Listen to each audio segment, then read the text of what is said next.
ॐ श्री उमामहेश्वराभ्यां नमः।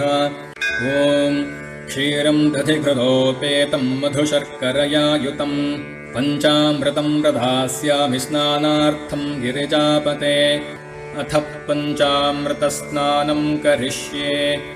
ॐ श्री उमामहेश्वराभ्यां नमः। ॐ सौरभेयं महद्दिव्यं पवित्रं पुष्टिवर्धनम् स्नानायते मया दत्तं गृहेष्वसुरसत्तम। ॐ उमामहेश्वराभ्यां नमः।